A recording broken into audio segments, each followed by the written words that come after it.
നേരെ പോകുന്നത് മലപ്പുറത്തേക്കാണ്. മലപ്പുറത്ത് ഏറ്റവും അധികം അപകടങ്ങൾ റിപ്പോർട്ട് ചെയ്യുന്ന ഒരു ഇടമാണ്. ഒരുപക്ഷെ കേരളത്തിലെ ഏറ്റവും അധികം വാഹനാപകടങ്ങൾ നടന്നതിൻ്റെ കുപ്രസിദ്ധി നേടിയ ഇടമാണ് ദേശീയപാതയിൽ മലപ്പുറം വളാഞ്ചേരിയിലെ വട്ടപ്പാറ വളവ്. മുമ്പ് ആഴ്ചയിൽ എന്ന വണ്ണമാണ് ഇവിടെ വാഹന അപകടങ്ങൾ ഉണ്ടായിരുന്നത്. വട്ടപ്പാറയിലെ കൊടുംവളവും ഇറക്കവും ഈ മേഖലയെ പരിചയമില്ലാത്ത അന്യസംസ്ഥാന ഡ്രൈവർമാർക്ക് എപ്പോഴും നൽകാറുള്ളത് വലിയ പ്രതിസന്ധിയാണ്. കാണാം.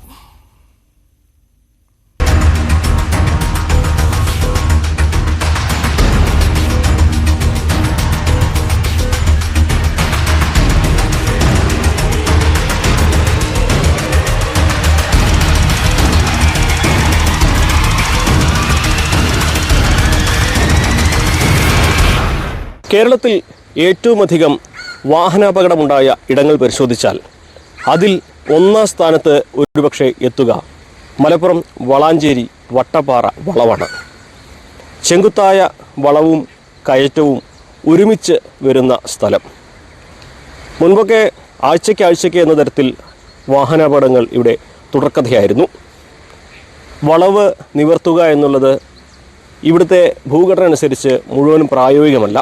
പക്ഷേ സർക്കാർ കഴിയുന്ന രീതിയിൽ ഇവിടെ ആ വളവ് കൂടുതൽ ആളുകൾക്ക് ബുദ്ധിമുട്ടാകാത്ത രീതിയിൽ മാറ്റം വരുത്തി, മുന്നറിയിപ്പ് സംവിധാനങ്ങൾ ഒരുക്കി, വേഗ നിയന്ത്രണ സംവിധാനങ്ങൾ ഒരുക്കി, അപകടത്തിൻ്റെ വ്യാപ്തിയും എണ്ണവും കുറയ്ക്കാനുള്ള നടപടികൾ കൈക്കൊണ്ടു. പക്ഷേ എന്നിരുന്നാലും ഇപ്പോഴും എല്ലാ മാസവും ഇവിടെ അപകടങ്ങൾ ഉണ്ടാകുന്നുണ്ട്. ഇതിപ്പോൾ കഴിഞ്ഞ ആഴ്ച ഇവിടെ മറിഞ്ഞ ഒരു വാഹനമാണ്, ഒരു ലോറിയാണ് നമ്മൾ കാണുന്നത്. ചോളവണ്ടിയാണ്, കർണാടകയിൽ നിന്നുള്ള വണ്ടിയായിരുന്നു. ഇതിലെ ഡ്രൈവർ ഈ അപകടത്തിൽ മരിച്ചു. ഇത്തരത്തിൽ ഞാൻ നിൽക്കുന്നത് ഈ അപകട മേഖലയുടെ തൊട്ട് താഴെയാണ്. നമുക്ക് അവിടെ നോക്കിയാൽ കാണാം, അവിടെ ഈ ഒരു വലിയ മതിലും ഇതെല്ലാം കെട്ടിയിട്ടുണ്ടെങ്കിൽ അതിന് മുകളിൽ കൂടി വാഹനങ്ങൾ ഇവിടേക്ക് പതിക്കുന്ന ഒരു സാഹചര്യം ആണ് ഉള്ളത്. എല്ലാ മാസവും എന്ന തരത്തിൽ ഇതുവഴി വാഹനങ്ങൾ അപകടത്തിൽപ്പെടുന്ന ഒരു ആശങ്കയുണ്ടാക്കുന്ന സാഹചര്യമാണ് ഉള്ളത്. ഇവിടുത്തെ പ്രധാനപ്പെട്ട പ്രശ്നം ജനങ്ങൾ ഇതുകൊണ്ട് നേരിടുന്ന ബുദ്ധിമുട്ട് എന്നതുകൂടിയുണ്ട്. കാരണം ഓരോ തവണയും ഏറ്റവും അധികം ഇവിടെ അപകടത്തിൽപ്പെട്ടുള്ള ഗ്യാസ് സിലിണ്ടർ ലോറികളൊക്കെയാണ്. അങ്ങനെ ലോറികളൊക്കെ അപകടത്തിൽപ്പെട്ട് കഴിഞ്ഞാൽ ഇവിടെ ഈ പ്രദേശത്ത് ആർക്കും തന്നെ നിൽക്കാൻ കഴിയാത്തൊരു സാഹചര്യം വരും. ഈ കാണുന്ന വീട്ടിലെ വ്യക്തി താമസം വരെ ഇവിടുന്ന് ഉപേക്ഷിച്ച് പോകുന്ന ഒരവസ്ഥയുണ്ട്. എന്നാൽ ഇതിനെക്കുറിച്ചൊക്കെ കൂടുതലായിട്ട് അറിയുന്ന ഈ വളാഞ്ചേരി നഗരസഭയിലെ വട്ടപ്പാറ മേഖലയിലെ കൗൺസിലർ ശ്രീ ഫൈസൽ തങ്ങൾ നമ്മോടൊപ്പം ചേരുന്നുണ്ട്. ഒരു ദിവസം ചിലപ്പം വീട്ടിലെത്തിയ സമയത്തേക്കാരം ഒരു കോള് വരിക.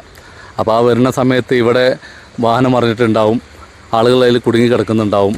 പലപ്പോഴും നമ്മുടെ ഫയർഫോഴ്സും നമ്മുടെ സംവിധാനങ്ങളൊക്കെ പരമാവധി ശ്രമിച്ചാലും അതിൻ്റെ ഉള്ളിൽ ആളുകളെ കുടുങ്ങി കണ്ടുകൊണ്ടിരിക്കുകയാണ്. അപ്പോൾ നമുക്ക് പോലും അവരെ രക്ഷിക്കാൻ പറ്റുന്നില്ല. പലപ്പോഴും നമ്മൾ KNRC-ക്കാരെ വിളിച്ച് അവരുടെ വലിയ ക്രെയിൻ വന്നിട്ട് പൊക്കിയിട്ടാണ് ആളുകളെടുത്ത് നമ്മൾ വളാഞ്ചേരി ഹോസ്പിറ്റലിൽ കൊണ്ടുപോകാറുള്ളത്. ഇവിടുത്തെ ഒരു പ്രത്യേകത എന്താണെന്ന് വെച്ചാൽ അധികം ഇതര സംസ്ഥാനങ്ങളിൽ നിന്ന് വരുന്ന ഈ റോഡ് പരിചയമില്ലാത്ത വാഹനങ്ങളാണ് അധികവും അപകടത്തിൽപ്പെടുന്നത്. ഈ റോഡിൻ്റെ ഘടന തന്നെയല്ലേ ഇതിൻ്റെ കാരണം? എനിക്ക് തോന്നുന്നു അതാണ് തോന്നുന്നത്. നേരത്തെ വർഷങ്ങൾക്ക് മുന്നേ കോടിക്കണക്കിന് രൂപ ചെലവഴിച്ച് ഇതിൻ്റെ റോഡ് തിരുത്തലും വളവ് നിർത്തലുമായി ഒരുപാട് പദ്ധതികൾ നടന്നിട്ടുണ്ട്. പക്ഷെ അതൊന്നും ശാശ്വതമായിട്ടില്ല. അങ്ങയുടെ ഓർമ്മയിൽ ഏറ്റവും നടുക്കിയ ഒരു അപകടം ഏതാ ഇവിടെ ഉണ്ടായതിൽ? ഞാൻ മനസ്സിലാക്കിയിടത്തോളം ആ 3 ആളുകൾ ഞാനിവിടെ ജനപ്രതിനിധി അതിൻ്റെ ശേഷം നടന്ന ഏറ്റവും വലിയൊരു അപകടമായിരുന്നു. ഒരേ സമയത്ത് 3 ആളുകൾ മരിച്ചു. ഏറ്റവും അധികം ബുദ്ധിമുട്ടുണ്ടാവുന്നത് സാധാരണഗതിയിൽ ടാങ്കർ ലോറി മറിയുന്ന ഘട്ടങ്ങളിലാണല്ലോ. ആ സമയത്താണ് ഏറ്റവും ബുദ്ധിമുട്ട്. കാരണം ഒരു ടാങ്കർ ലോറി മറിഞ്ഞു കഴിഞ്ഞാൽ അത് ലീക്ക് ഉണ്ട് എന്ന് അറിഞ്ഞു കഴിഞ്ഞാൽ ചേളാരിയിൽ നിന്നോ അല്ലെങ്കിൽ എറണാകുളത്തു നിന്നോ ബന്ധപ്പെട്ട ആളുകൾ വരുന്നത് വരെ ആദ്യം KICBൻ്റെ ആളുകൾ ബന്ധപ്പെട്ട ആളുകൾ കറണ്ട് ഓഫ് ചെയ്യും. സമീപ പ്രദേശത്തുള്ള ആളുകളോട് ഭക്ഷണങ്ങളൊന്നും പാചകം ചെയ്യരുതെന്ന് പറയും. അങ്ങനെ ഒരു മൊത്തം ഇരുട്ടലായിരിക്കുമെന്ന് മാത്രമല്ല, പിന്നീട് ആ സാധനങ്ങളെല്ലാം റിക്കവറി ചെയ്ത് സേഫ്റ്റി ഓഫീസർ വന്ന് സർട്ടിഫൈ ചെയ്യുന്നത് വരെ ഇവിടുത്തെ ആളുകൾ ഒറ്റപ്പെട്ട നിലയിലായിരിക്കും താമസിക്കാറുണ്ടാവാറ്. ഏറ്റവും അധികം ഈ അപകടങ്ങൾ റിപ്പോർട്ട് ചെയ്തത് നമ്മുടെ സ്വന്തം പ്രതിനിധിയാണ്, ജിഷാദാണ്. ജിഷാദ് കൂടി നമ്മുടെ ഒപ്പം ചേരുന്നുണ്ട്.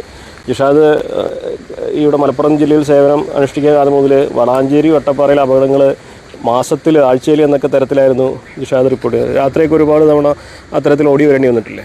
അതെ, പല തവണകളിലും പുലർച്ചകളിലാണ് അപകടങ്ങൾ ഉണ്ടാവരുത്, വലിയ അപകടങ്ങളാണ് ഉണ്ടാവല്. എൻ്റെ ഒരു ഓർമ്മയിൽ ഏറ്റവും വലിയ നടുക്കുക സാധനം എന്ന് പറഞ്ഞിട്ടുണ്ടെങ്കിൽ കമ്പി ലോറി വന്നിട്ട് ഇവിടെ വന്നിട്ട് ഇരുന്നു. ലോറിൻ്റെ മുകളിൽ കമ്പി വന്നിട്ട് ഇരുന്നു. കമ്പി വന്ന് ഇരുന്ന പാട് നാട്ടുകാർക്കൊന്നും ചെയ്യാൻ പറ്റുന്നില്ല, അത് മാറ്റാനും കഴിയുന്നില്ല. അങ്ങനെ പിന്നെ ക്രെയിൻ കിട്ടുന്നില്ല, ഭയങ്കര ഒരു അവസ്ഥ. ഇവർ കടന്ന് കരയുന്നൊരവസ്ഥ. നമ്മൾ ആ സൗണ്ടൊക്കെ ഇങ്ങനെ കേൾക്കുക. നമ്മൾക്ക് അപ്പോൾ റിപ്പോർട്ട് ചെയ്യാനും കഴിയുന്നില്ല, ഒന്നും പറയാനും കഴിയുന്നില്ല. വന്ന പോലീസിൻ്റെ അടുത്ത് ലൈറ്റ് ഉണ്ടായിരുന്നില്ല, അവിടെ ലൈറ്റിൻ്റെ സൗകര്യം ഉണ്ടായിരുന്നില്ല കുറച്ച് മുമ്പൊക്കെ. ഇവിടേക്ക് ലൈറ്റ് തീരെ ഇല്ലാത്തൊരവസ്ഥ. നമ്മൾ ക്യാമറയുടെ ലൈറ്റൊക്കെ അടിച്ചു കൊടുത്ത് കുറേ ആൾക്കാർ എന്തൊക്കെയോ ചെയ്തിട്ട് മാറ്റാൻ നോക്കുന്നുണ്ട്, ഇവരെ കൊണ്ട് സാധിക്കുന്നില്ല. എപ്പോഴും നാട്ടുകാരും ഒരു എന്താ പറയുക, ഒരു സങ്കടത്തിൽ. അങ്ങനെ പിന്നെ JCB ഒന്ന് വലിച്ചിട്ട് അന്നും അതേപോലെ 3 പേരേറ്റെ തൽക്ഷണം മരിച്ചു.